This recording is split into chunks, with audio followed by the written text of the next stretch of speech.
They're repping Lisbon and Luanda, and they're the main reason that most of us have heard of kuduro. They're named after a local sound system that managed to mistranslate the term sound system. Yeah. And they are, of course, Buraka Som Sistema. Hello.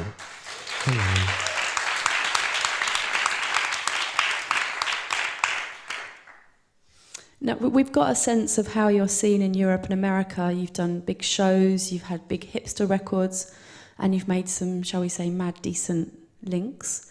But how are you seen in Angola? Because after all, it's Angolan street music that kind of propelled you to where you are now. The music market in Angola is a little bit different from the European market.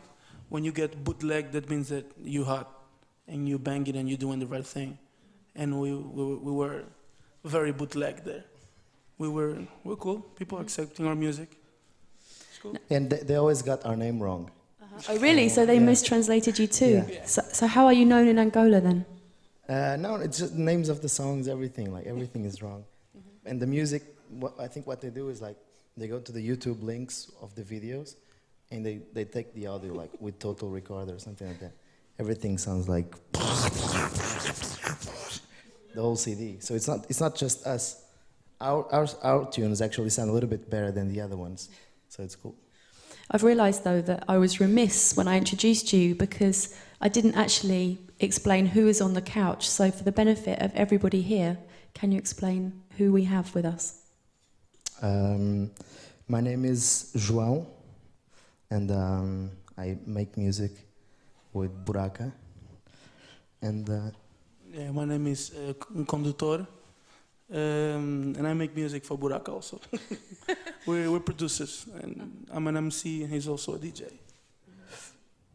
Cool, so we have Buraka core crew here. We're going to be talking a bit more about some of the time you've spent in Angola.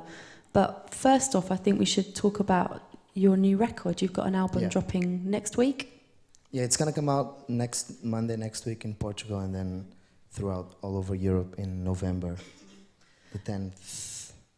So this is Black Diamond? Black Diamond, yeah. Mm-hmm. And it was recorded in Angola, in Portugal, and in London. What kind of places did you record when you were making it? Well, basically, the places didn't really matter. We just had like a microphone and laptops all the way through. We don't really use anything else besides laptops and little shitty 100 € keyboards from MIDI keyboards. So yeah, it's really easy to just work and just do whatever we want to do, wherever we want to do. So why is that a good way for you to work, that kind of lo-fi field recording laptop and what did you call it? Crappy microphone? It's not lo-fi. The microphone is not crappy. It's a the soundboard is crappy. Yeah. No, we're trying to nivellate things. We use like a crappy soundboard and a nice microphone. So it sounds like always medium anywhere that we record. And when we were chatting earlier, you were saying, it was recorded in cars, in vans, on planes. Tell us a bit about that. I think the term recording doesn't really apply that much to this record because the only thing recorded, it's vocals. Yeah. So I think all the recording happened in someone's house, in Luanda, or in London, or in Lisbon. But the beats and everything, we just find it really easy to work while we're together touring, and sometimes in the studio. We have like a little basement studio that we work in Lisbon.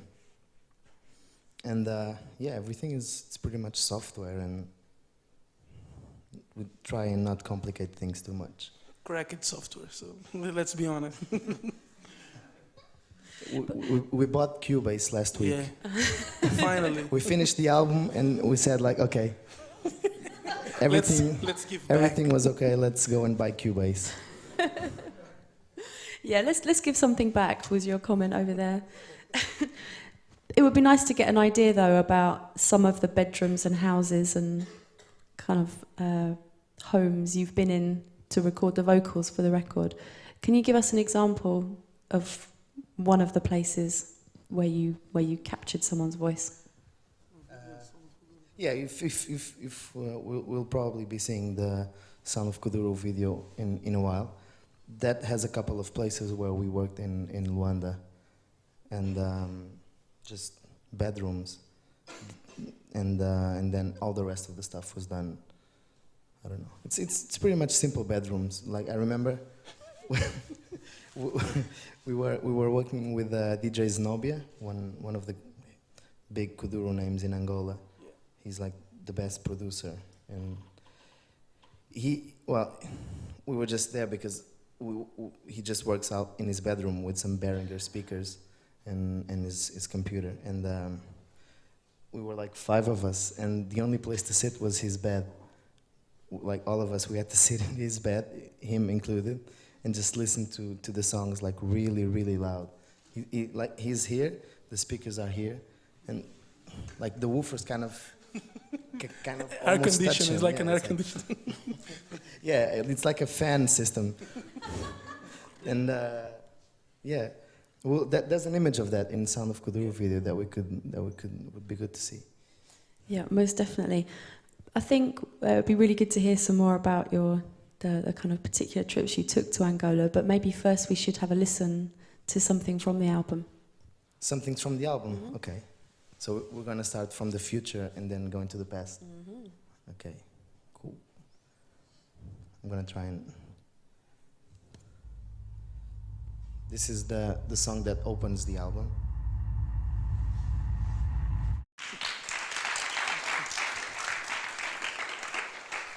Should I play some more? Yeah? This, I don't know if you want to explain this one, the next one. Well, first of all, we'd like to know what that was and tell it just a quick thing like, Okay, why okay, is that? okay. Why is that a good opening for this record? Because it's dramatic. Opening up with some drama, emotional drama. It's emo dance music. And you're quickly going to give us another snippet of something else, aren't you? Yeah. Then what's that going to be? Yeah, it's a song called General. Yeah, it's probably it's a mix from the Angolan bass rhythm, like the Samba. traditional samba is the name of the music, and we mix it with kuduro. So you can listen a little bit of the two worlds. 3 worlds. That's it. I definitely like these quick starts, quick finishes. Yeah, I don't know what's going on with this fader. Okay, whatever. So if the opening track is It's our emotional pop- drama, Pop trancey moment. what the pop trancey moment. But is this you going one step further into localness? Into what? Localness, kind of like local flavors. Probably not. The kuduro is still not very well seen in the Angolan music scene. It's like it's still ghetto music probably. So we don't know if we are the appropriate guys to take something to the future. I suppose what I'm asking though is you mentioned that this kind of had, the kuduro sound and then the local kind of bass rhythm kind of thing. Yeah. Can you just tell us a bit about that then? What is it? Samba? Samba is like it started be making it 70s. They start to copy like music from Zaire, and they start adding to it some Angolan rhythms.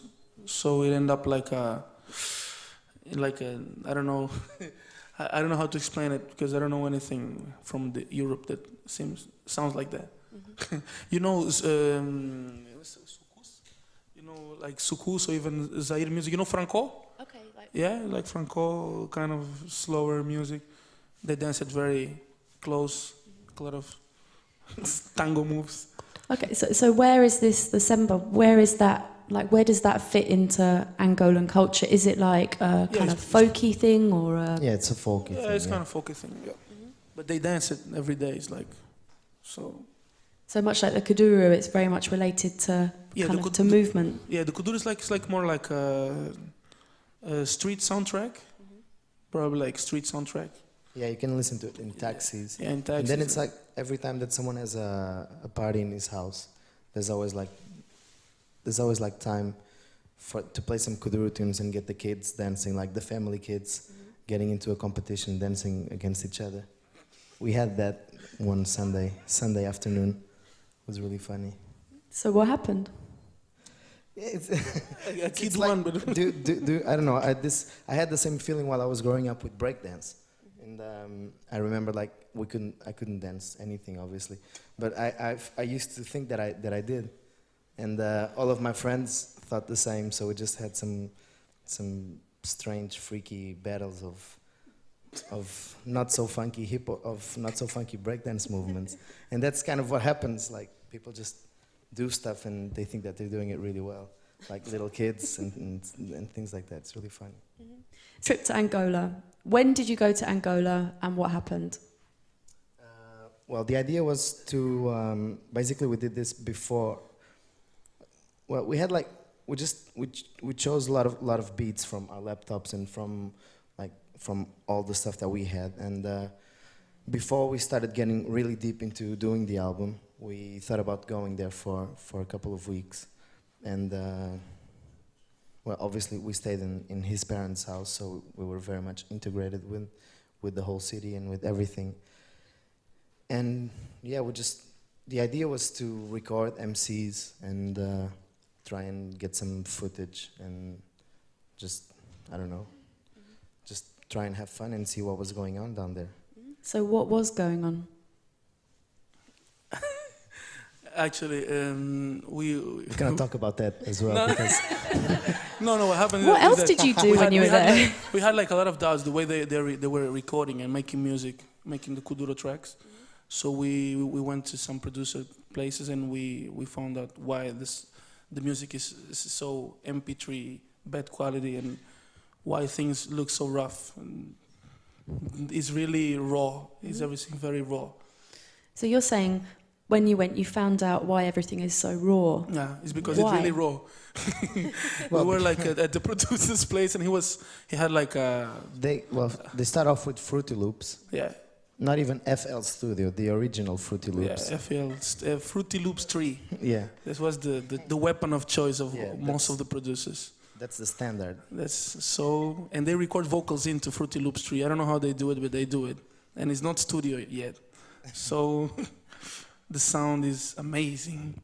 Sterling sound. Yeah, and then they just use those L1 compressors, Yeah. and they just destroy the mixes completely. We can show you some examples. It's not. Yeah. Do you want to listen to? Ooh, Chubila. Yeah, Chubila. Yeah. This is a major hit, and is so distorted that it's impossible for us to play it in a DJ set. Yeah, there's this one. I need to show this one. Yeah, this is. School's a nice track. It's also a hit, but how can we play this? It's impossible. We actually do. Sometimes. But you used to re-edit MP3s, didn't you, so that you could play them in your club? Yeah. We what we used to do with all this stuff, and we still do, is we just add some sort of beginning for the song, and to be able to make it mixable, and because this song is called, like, if I translated the name, it would be called The Bass. But it doesn't actually, like, the kick drum is so strong that it kind of ends up not having any bass at all. So with this kind of stuff, we need to add some bass ourselves and to try and we just chop up like a couple of loops and then just add all sorts of things on top of it. I mean, when we were chatting before, you were talking about one of the DJs you worked with in Angola who only got the internet a couple of months ago. Yeah. Does that mean that the kind of transmission of the music is... I mean, how does the transmission of the music happen if people can't email tunes to each other? CDs, everyone. MP3s and ruling CDs the world and right now.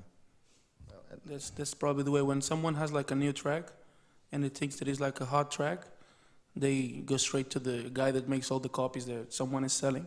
I have my new track. There you go. My name is, I don't know, misspelled or something.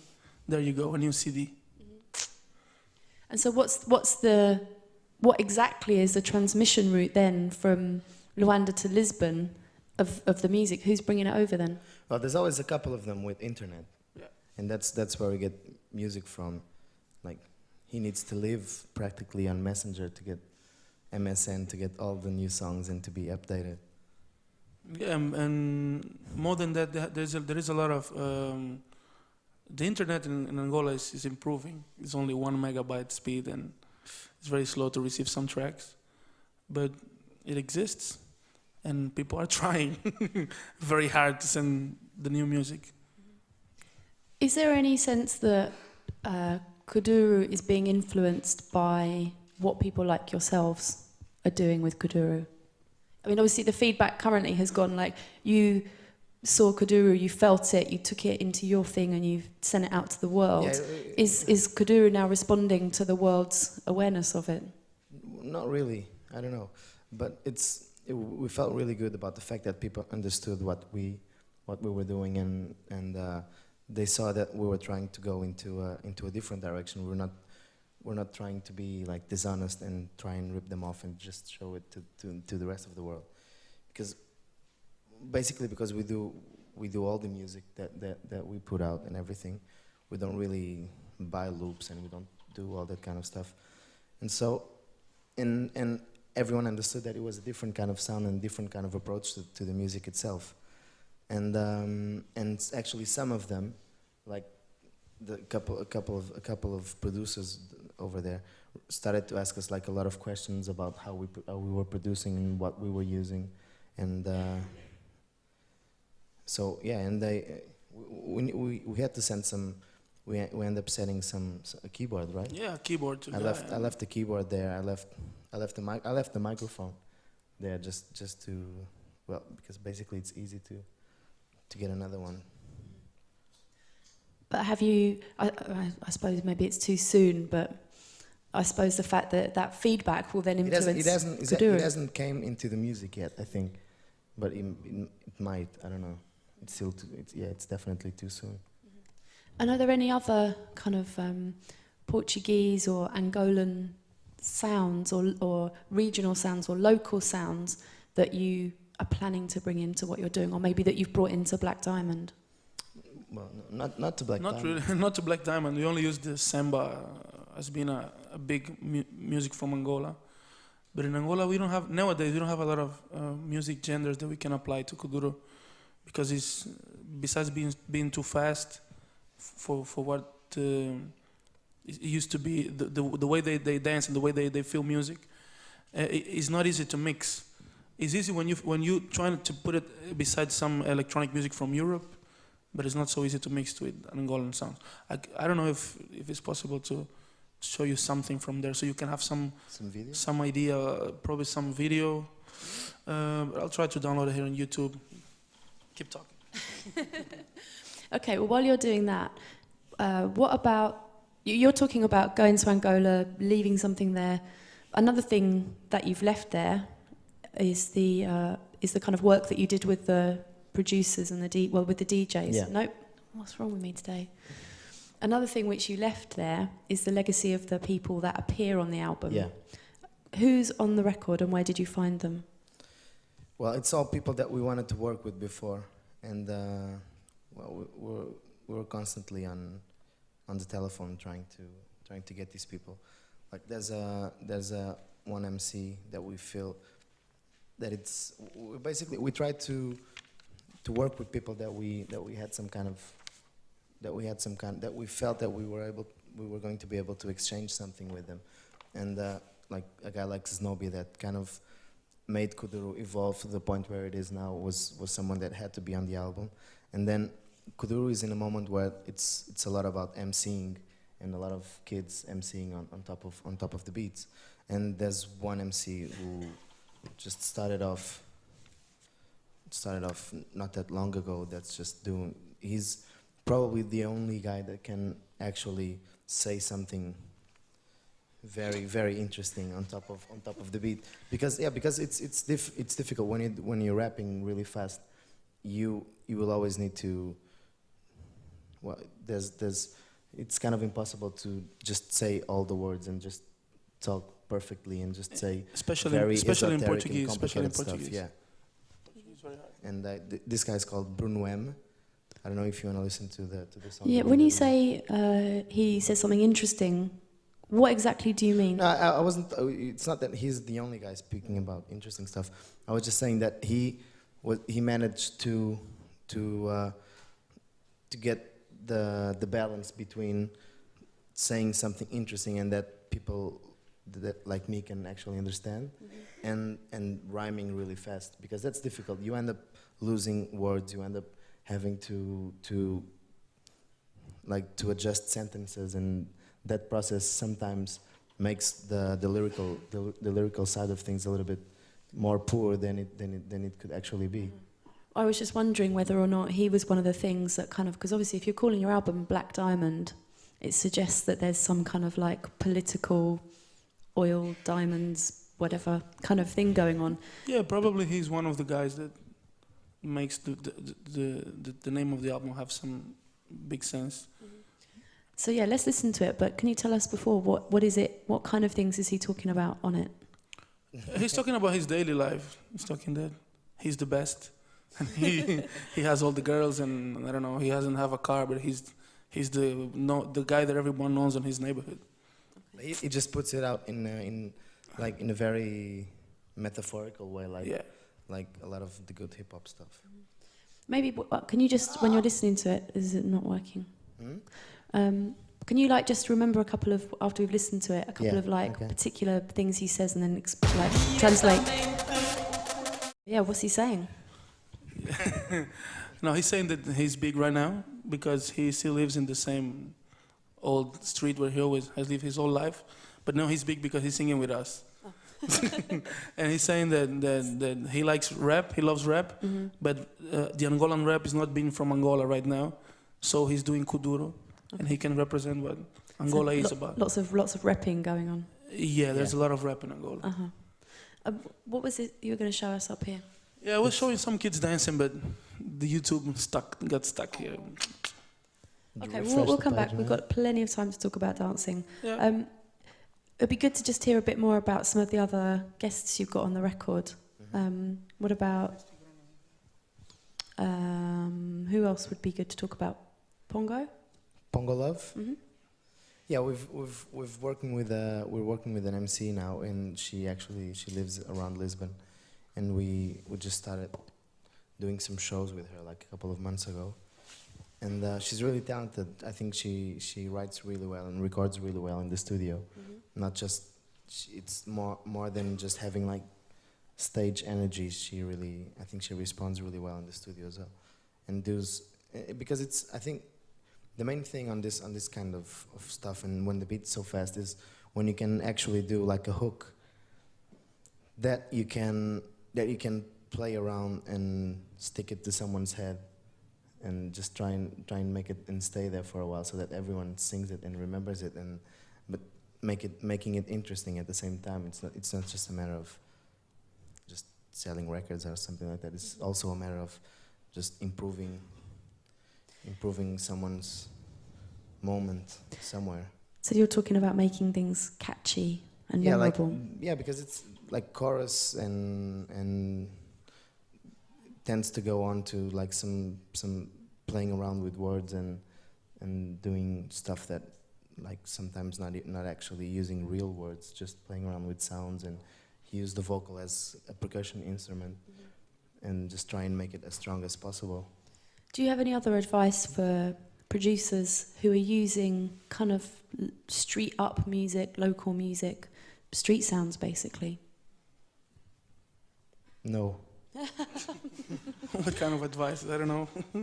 I suppose what I'm trying to get to is obviously you're using a kind of particular street sound from a particular place in the world. It's very location specific. It's from a particular place. Yeah. What are the things that you've learned, maybe things like what should you do, what shouldn't you do? Are there kind of, are there things that you need to be aware of when you're dealing with that kind of music, just on a general level? Well, basically, I think what happens generally is I think everyone's here is like a producer or a vocalist or, I don't know, songwriter or something like that. And I think that what's important is like if you're getting something from somewhere, from a specific place, even it doesn't really matter if it's a place where you grew up in or if it's some place that you really got interested in over the last years. But I think it's really important to try and not fade yourself out of the track completely, and you need to try and be present on the song as well. You cannot just use something else and not incorporate yourself on the song. So you don't need to pretend to be Angolan Exactly. to make it. Exactly. That's the idea. That's the idea behind this whole thing. And what about the other side of it? The respect for the artists that are making this music? Because I suppose what I'm trying to talk about really is it's so easy to take from street culture. You were saying before about your kind of way of operating and making sure that you're giving writing credits to people. Yeah. What about that side of it? The kind of the issues around respect and credits and money.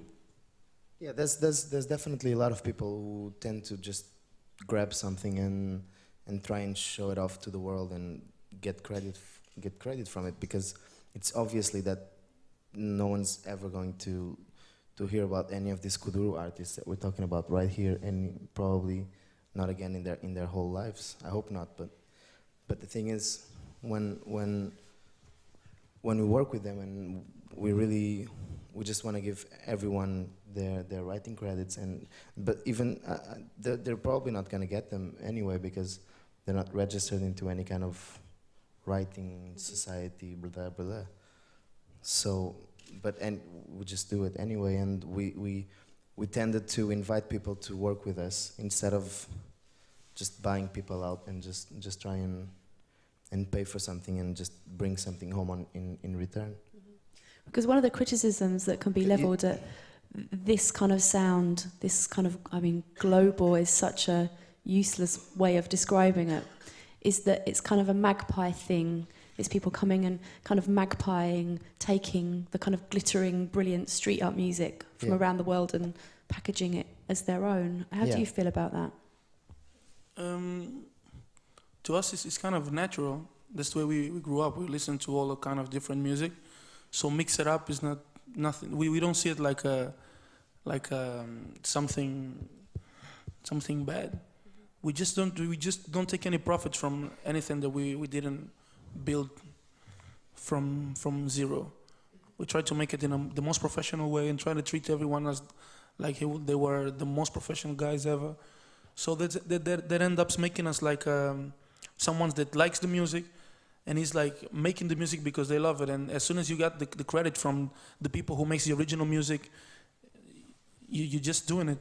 They don't even call what we do kuduro. They call it batida. It's like beat. They call it beat. Batida? Yeah, batida. They just call it beat. We make beats that sound like kuduro, but they're not actually it. So we clean. We clean. Not going to jail for that. Yeah. How was kuduro seen in Portugal before you guys came along? It's not just kuduro has like when kuduro started showing up in Angola, it was like very funny guys dressed up like girls and making crazy moves, just dancing. Kind of tectonic style. Yeah, probably. And what happened was like people started seeing kuduro like something bad.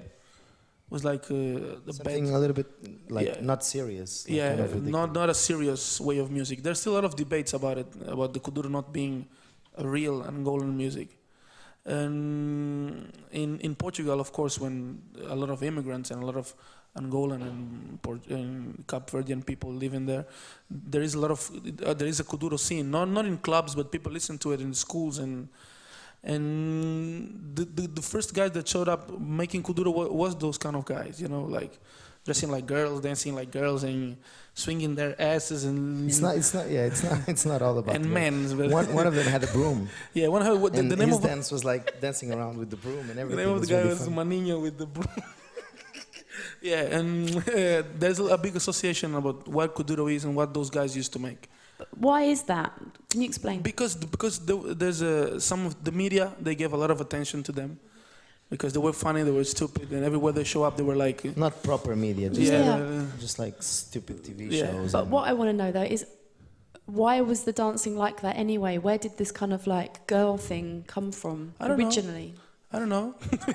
we don't know everything. That's the way that kuduro started. There was a major guy in kuduro that he made like a mental revolution about the way kuduro guys should dress and be and act and dance. The name of the guy is Sabin, and he was the guy introducing those moves to them, and everyone started doing it. He's really funny. He's like, he looks, well, he has like this little dog, and he has a Volkswagen Beetle, like one of the new ones, like a red one, and he just walks around with his girlfriend, and he just drives around town, like really listening to music really What's the loud. color of this car? It's Red. like a red. Red. It's probably the only red car in Angola, I don't know.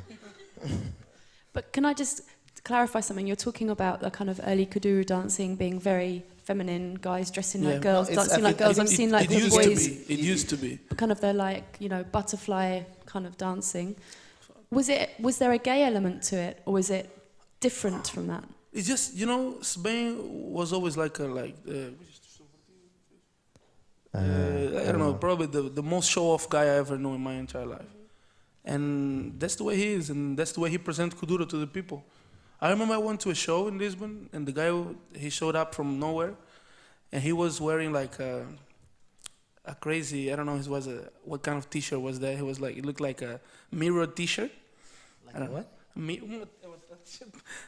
Like a reflective, like a mirror. Yeah, it had like a mirror t-shirt, and he was dancing as hell, and has like amazing dancer. And someone stepped up to the stage and wanted to make like a challenge with the dancer, and the two of them kissed the guy in his mouth, and he was like, it's not something gay, it just happened. And then those guys step out of the scene and had their girlfriend, they're like, okay, baby, you know? But it happened, and it was like, oh shit, they're kissing the guy. So it's like Sabine style, he likes to show off.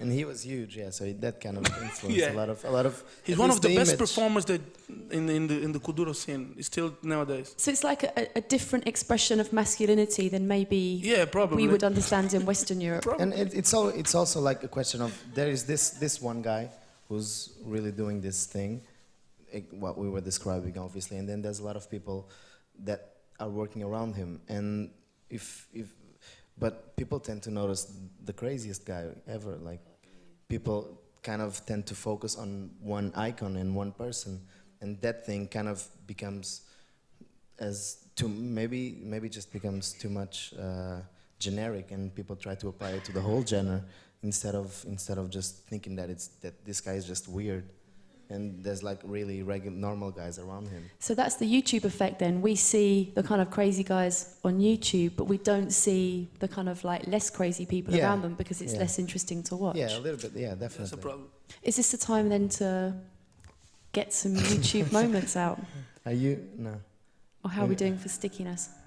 We need to. I'll probably just put a kuduro video where people also dance. Mm-hmm. Okay, this guy's name is Lambas. Now, I don't want to get too deep about it because sometimes things just are. But like, say if capoeira, you know, developed as like a kind of dance stroke martial art with slavery roots, and if, Yeah. say, footworking, the kind of inner cities, it's Chicago footworking comes from anyway, it has some kind of like gang thing where you're like writing out words with your feet.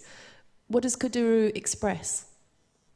It's not anything new. I think like it's basically it's just like the music. It's like from the stories that we were told, and from people who are very much there since the beginning.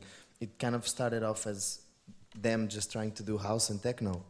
It didn't like they were like, okay, they didn't sit down one day and say, let's invent kuduro. They sat down one day and said, let's try and do American and European dance music, and they just ended up in a different. It's kind of like the Portuguese when they were trying to discover India.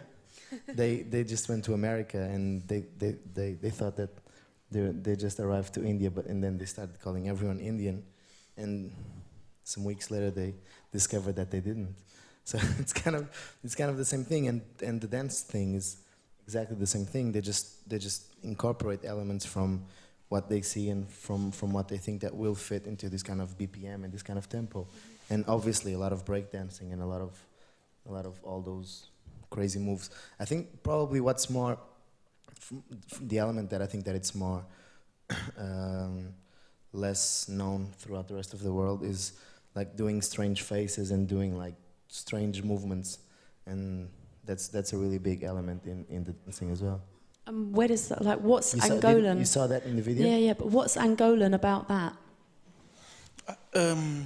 What does that show about like a typical Angolan? I don't know. They mix a little bit of some things? old Angolan dances, some old, some way of dance, some traditional music, and they mix it with the break dance, and with, I don't know, probably some Jamaican moves like frog dance and something, and they mix it all up, and they make like their own street language.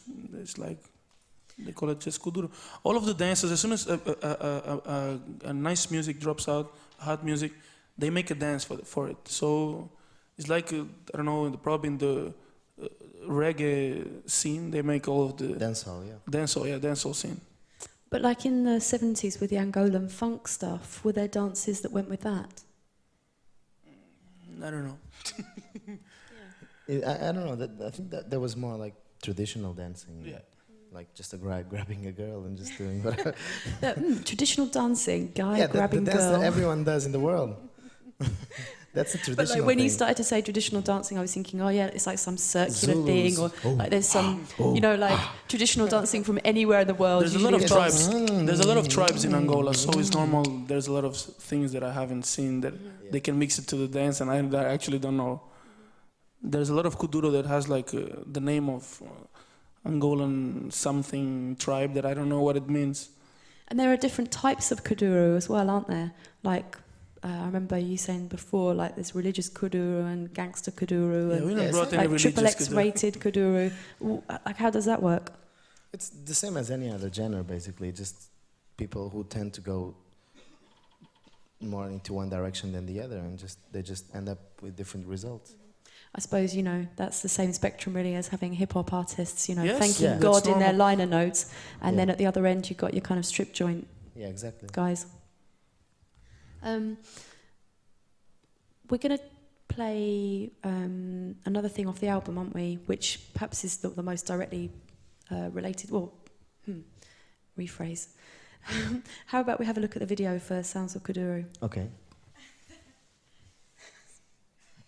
That's easy. It's no video.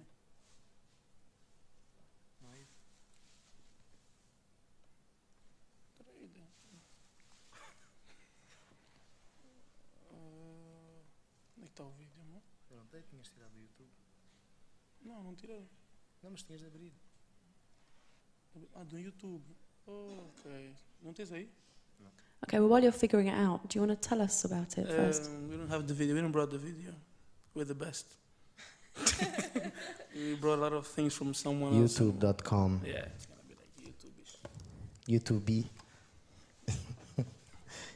As you see, we're Is that what media you guys. YouTube? I like that. You know, like in Brazil, like they call hip hop hippie hoppy. Hippie hoppy. And rave is heavy. Lappy toppy. Lappy toppy, hippie hoppy at the heavy. Yeah, YouTube. That's good.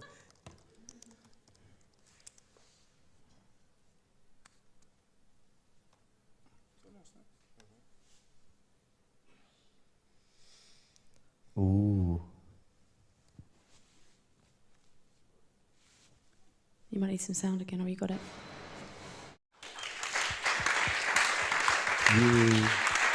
Thank you. So can either of you dance like that? Look at us, come on. What about those crazy drops? Do you think they hurt? Of course. Those guys, they were sweating as hell and they were very tired. But it was funny because while we were doing this was the main dance scene was filmed over like a couple of hours on this backyard of a house, and basically we need to keep the song looping because they couldn't stop dancing. They were like this in some kind of transy moment kind of thing, and they and if the song stopped, they would not stop dancing if the song stopped anyway. So we just needed to loop the song with this shitty boombox. As people who've had international success from a non-English speaking country, and for loads of the people that are here at the Academy, it's something that's interesting and useful because they're in the same place. What kind of things helped, do you think? I think probably we don't try too hard. We're not trying to force anything to happen.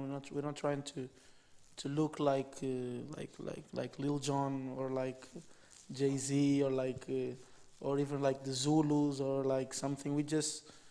We're always being the most straight possible in any situation, and we're trying to give like something that people feel that is real, that is us. We're not like performing with the flag of something. We just need to be honest about what you're doing and being yourself. And I think there's the sense of timing for the whole thing and for the moment that you choose to start doing something.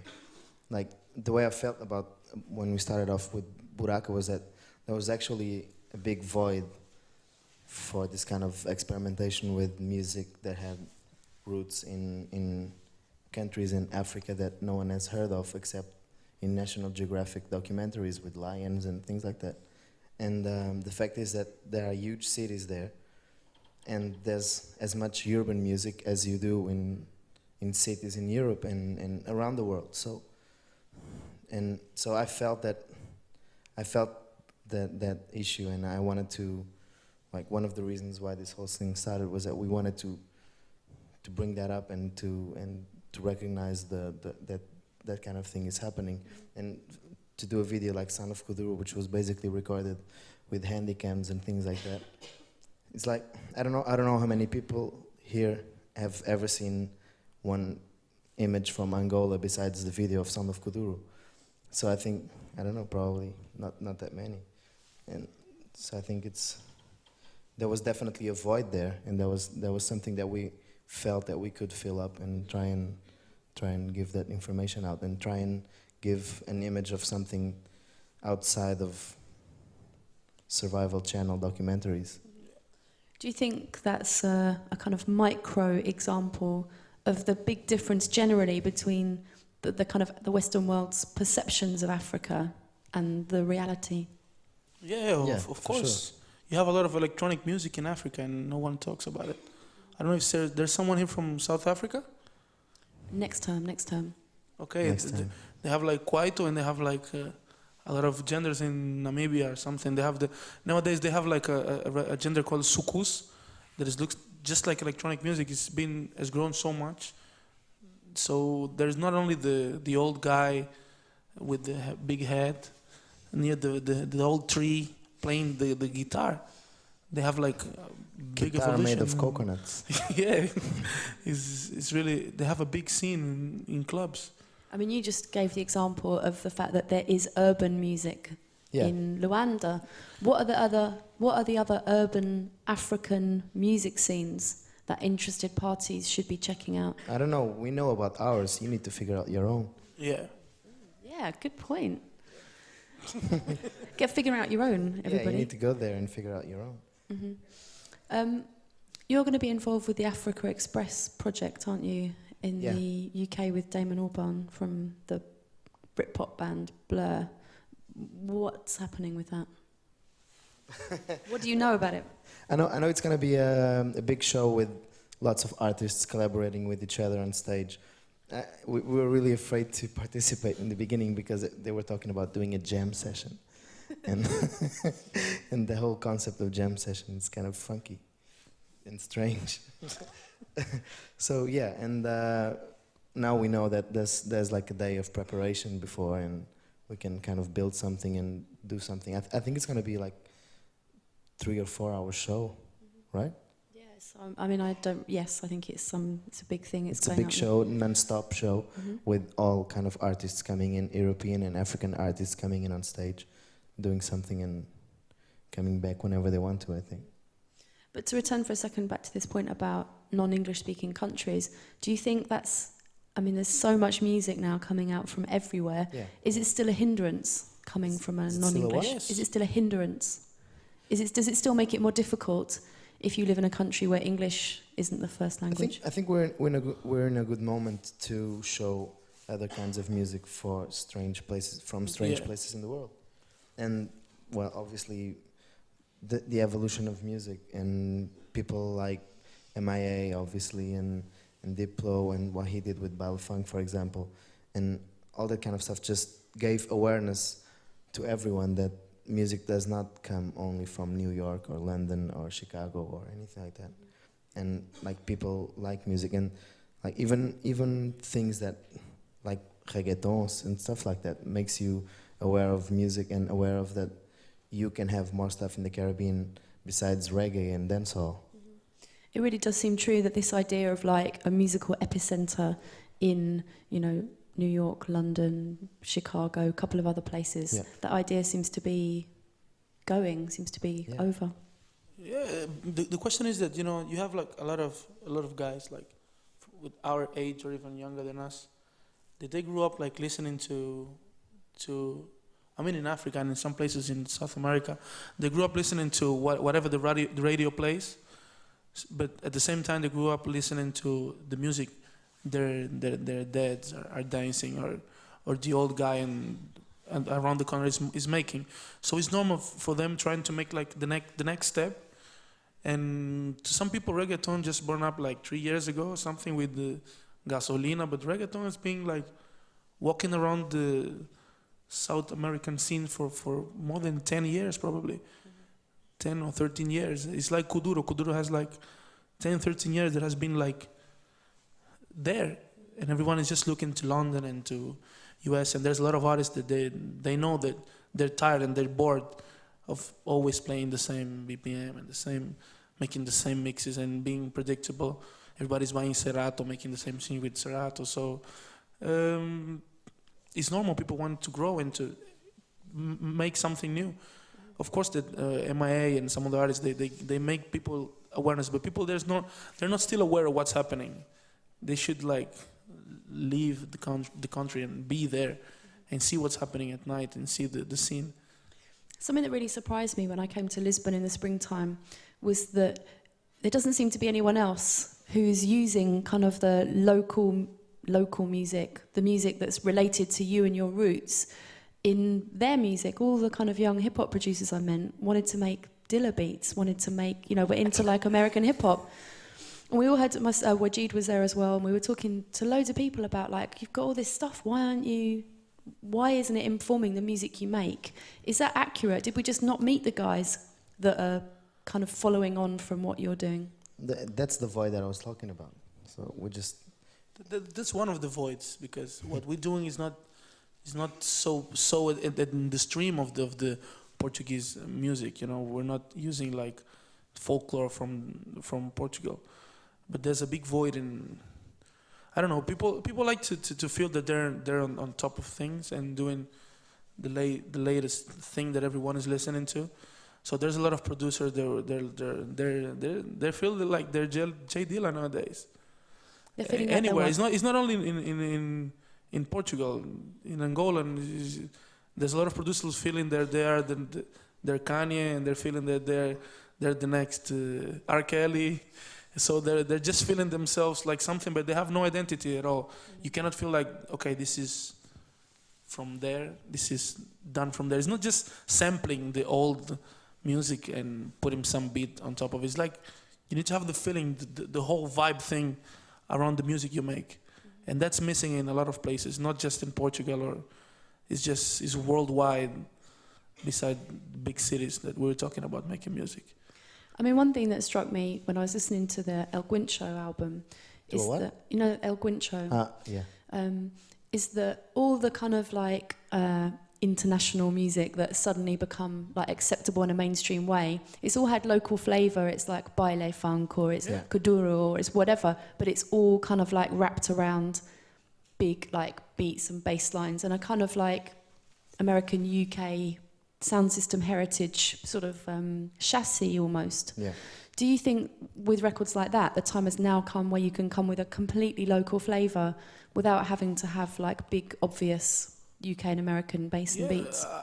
I think, you know, all of the great movements that we see right now started like a small movement. Like hip hop nowadays is like the big, have like Jay-Z, the multi-millionaire guy, I don't know, having a lot of money because rapping. But I remember the time that, I don't remember the time, but I heard about the time where hip hop was just local, was the street guy singing with his friend, everybody knows what is happening here. So everything has to start from a certain point, but someone has to do something, you know? It's like the grime movement and the dubstep movement in the UK started small and now is what it is. And there's a lot of places that have like nice music and they could do that. They don't need to be doing just the same hip hop and the same copying everything that they're listening to. You know, they could be a little bit more, less obvious. I think the other side of it is like if you look at pop music and big, huge artists like Nelly Furtado or Gwen Stefani or stuff like that, I think that all these kind of small genres and small trends, I think that their job right now is to influence those persons and the music that they're making and there's definitely some results in that. Like you could definitely listen to if you listen to Wind It Up from Gwen Stefani, there's a baile funk beat throughout the whole song, and I think that Pharrell did it, right? Yeah, Pharrell did it, and it's not obvious, but if you listen to it, like the way that the beat is programmed, the elements that it has, it's baile funk, and that's kind of, I think that's kind of the purpose of a lot of this small genres and a lot of this small stuff that's coming out, and then people just grab small elements and use it in wherever they want to. But if you go and play in a club and you have like a sound system and everything, you need to make your sound big, and that's why everyone goes to US sounds and UK sounds, I think. And I don't think it's the time yet that these local scenes can just come out on their own without being considered or tagged like world music. Well, I guess we'll see, because it seems like the beginnings of that are kind of here, and I guess over the next couple of years we'll see how that pans out. I wanted to ask you specifically about your relationship with the Academy, because you came to Sao Paulo as a participant in 2002. Mm-hmm. What was that whole experience like for you? It was great. It was one of the best 15 days of my life.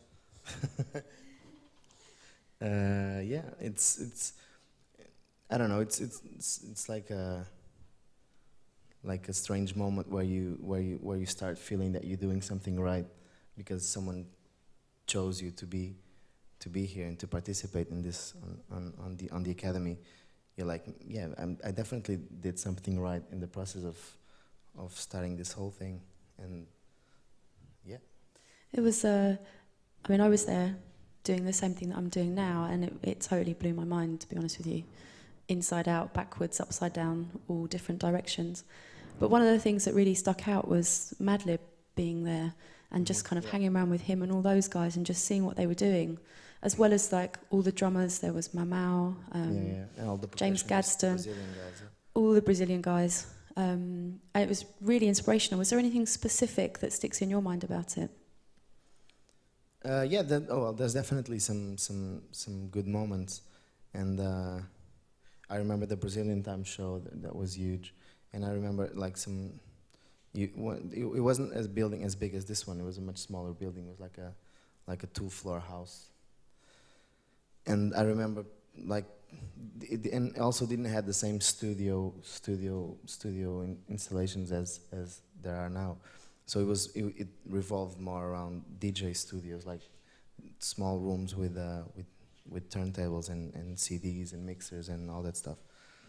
And so what happened was that people just went in those rooms and did some sessions. I remember seeing, do you remember a guy called DJ Nuts? You do, right? Yeah.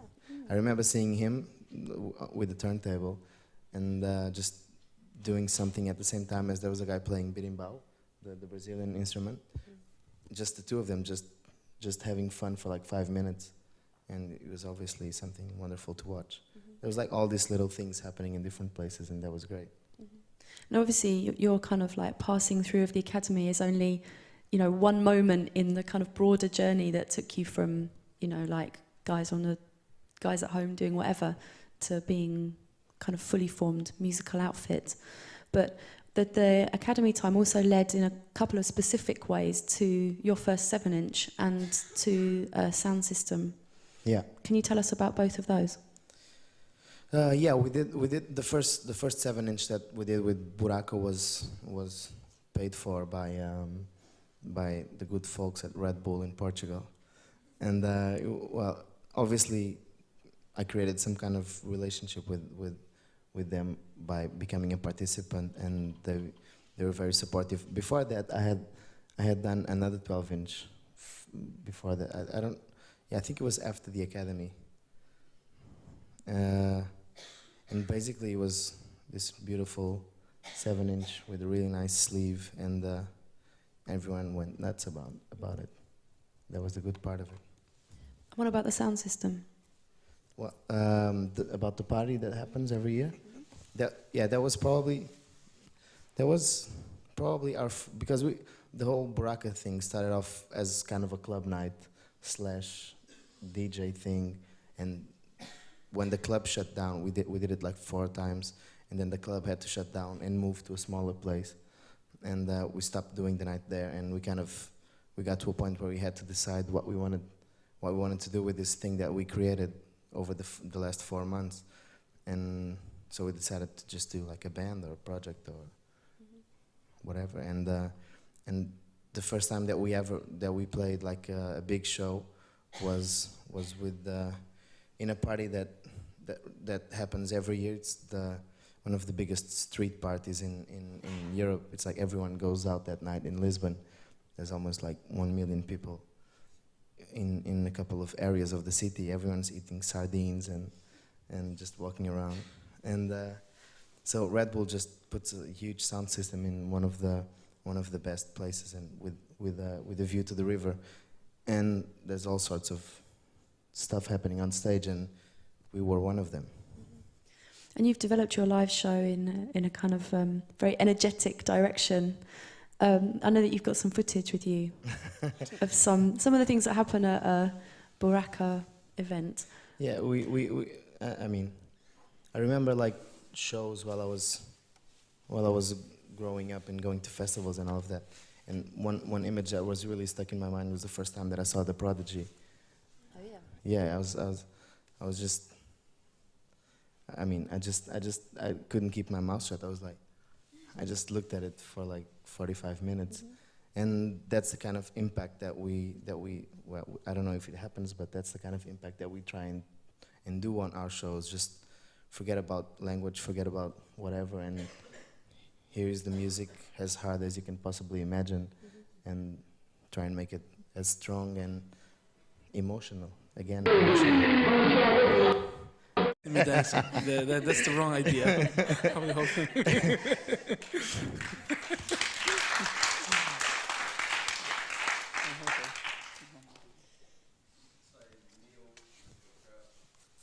Neil? Neil, yeah. You want them on their knees, or you want them kind of, we need them ready to jump. So I think crouching is squat. Yeah. I think we're heading in a raw direction here. Also, we're going to start putting it out to the floor fairly soon. So remember, start thinking about what you want to ask. But before we do that, let's return back to where we started, which is your new album. Can we listen to something else, like a tiny little sneak preview of the record? Yeah, this is one song that we did with Pongolov, the MC that we were talking about. She was actually one of the girls dancing on the live video. So what's she talking about? Wege it's the kind of word playing that I was talking about. It's not really anything. It's just words and sounds, and just treated as percussion completely. Okay, so it's just vocals as a sound. There's no she's not actually saying words. No, on the wege, not there. The rest of the time she's saying words. Yeah, because I'm sure I heard it. Pongo loves it. Yeah, kind of thing. she's just that bit. So a little translation, please, of just she's one little bar. She's actually saying that she's from Angola and she's doing a nice job mixing, and she's representing what's really from Angola, like, I don't know, some flowers and things from Angola, rivers and queens from their ancestors. She's Queens. like, she's very national groove. She's like a black diamond. She's a black diamond, actually. You can listen to it. She's very young and she's very good. She's 16, yeah. Okay, cool. Well, I think we need to give it up for Buraka Som Sistema. Thank you. Thank you very much.